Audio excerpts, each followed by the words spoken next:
upang mabigyan ng kaalaman ang bawat miyembro ng pamilya sa usaping krimen na panggagahasa o rape. Ano ba ang rape o panggagahasa?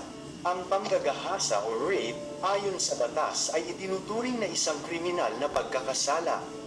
Sa lipunan ng mga Pilipino, ito ay isang kasuklam-suklam na krimen na mapaparusahan ng pagkabilanggo habang buhay.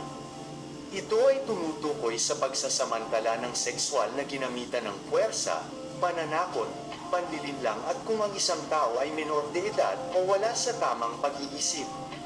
Ito rin ay tumutukoy sa pagkilos o pagpasok ng ari ng lalaki sa bibig o butas ng puwit. Ang pagpasok sa ari ng babae o butas ng puwit gamit ang isang daliri o anumang bagay ay itinuturing din rape kahit walang pagtatalik na nangyari. Kahit sino ay maaaring maging biktima, lalaki man o babae. Ano ang mga parusa sa panggagahasa? Walang piyansa ang rape, reclusion temporal hanggang reclusion perpetua o 20 hanggang 40 taon na pagkakabilanggo. Hindi pinahihintulutan ng batas ang pakikipagkasundo o areglo. Nais ko na ibahagi sa inyo ang ilan sa mga personal na karanasan ng mga biktima ng sexual na pang-aabuso o rape. Una, may mga pagkakataon na ang mga ina ng tahanan ang nagtatrabaho, naiiwan po ang inyong mga anak sa bahay kasama si tatay, tito, lolo o kasambahay, na siyang nagpapaligo, nagbibihis, nagpapalit ng diaper o maging paghuhugas ng kanilang maseselang bahagi ng katawan, na kung saan ay natutokso at naisasagawa na nila ang panggagahasa o rape sa inyong anak nang hindi ninyo nalalaman o napapansin man lamang. Ikalawa, ang pagtitiwala ninyo ng lubos sa mga kalaro ng inyong mga anak na kung saan ay dala ng kapusukan, na isasagawa nila ng panggagahasa o rape, kasunod ay ang pananakot sa mga ito na may mangyayaring masama sa kanila sa oras na sila ay magsumbong.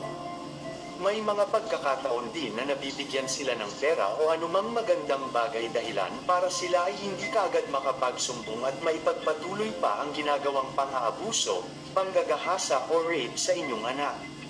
Ikatlo, madalas napapabayaan at hindi ninyo nagagabayan ng mahusay ang inyong mga anak, lalo't higit sa paggamit ng internet na kung saan ay mga pangyayari na nakakapunood na sila ng mga malalaswang palabas o panoorin gamit ang kanilang cellphone kung kaya't isa din ito sa mga dahilan ng kanilang pagiging mapusok sa ganun bagay, dahilan para sila ay maging biktima ng rape.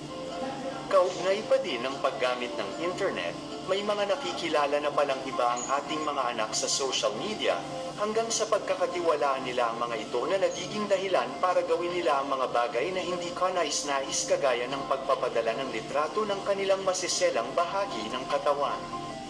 Ito rin ang gagamitin upang takutin at sapilitan makipagkita ang inyong anak sa kanyang ka-chat at doon na maisasagawa ang panggagahasa.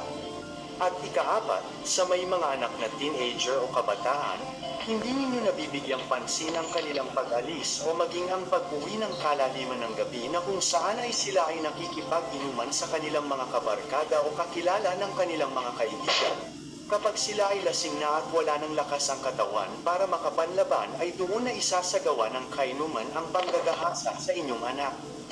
Kaya kami ay narito, ang inyong pulis sa barangay, upang magbigay ng ilang paalala sa mga magulang, maging mapagmatsyag sa mga pwedeng karahasan na nangyayari mismo sa loob ninyong tahanan at kung sakaling may mapapansin kayo na kakaibang ikinikilos, galaw o maging sinasalita ang isa sa miyembro ng pamilya lalo't higit ng inyong anak, ay mangyari lamang bigyan ninyo ito kaagad ng pansin, kausapin ng masinsinan upang maagapan o masolusyonan kung mayroon man pang aabuso o problema silang nararanasan. Gabayan ng inyong anak sa paggamit ng internet.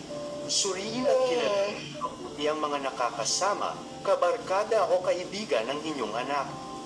Sa mga anak, mga bata, huwag kayo matakot magsumbong, huwag kayo pumayag na maging biktima ng rape, kung mayroong humipo ng maseselang bahagi ng iyong katawan o magpakita sa inyo ng kanilang maseselang bahagi ng katawan at sapilitang ipahawak ito sa inyo, isumbong agad sa inyong mga magulang, nanay o tatay.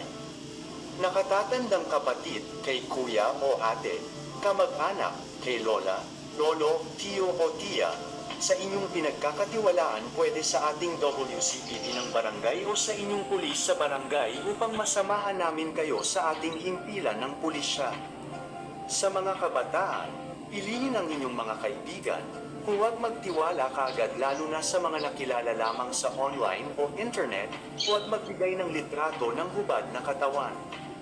Huwag i-accept ang mga friend request sa mga taong hindi lubos na kilala. Huwag magbigay ng contact numbers o anumang impormasyon na mapagkikilanlan sa iyo at sa iyong buong pamilya. Intindihin at pag-isipang mabuti kung ano ang mga link na ipinapasa sa iyong online account. Think before you click upang hindi maging biktima ng anumang pang-aabuso at panluloko.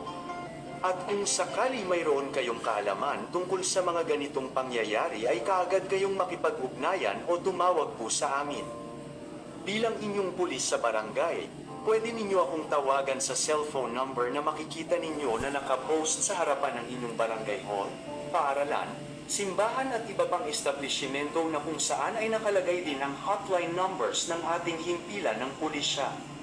Lumaban, umaksyon, kausapin buong pamilya natin, abusadong rapist sama-sama nating pigilin. Ang laban sa karahasan ay responsibilidad ng bawat isa. Lahat tayo ay may magagawa. Nakikiusap po kami sa inyong lahat na makipagtulungan upang mailigtas at mailayo ang ating mga anak sa kapahamakan. Maraming salamat po.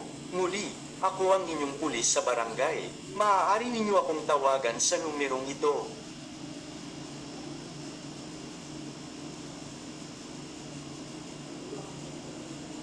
So muli po, yun po ang aming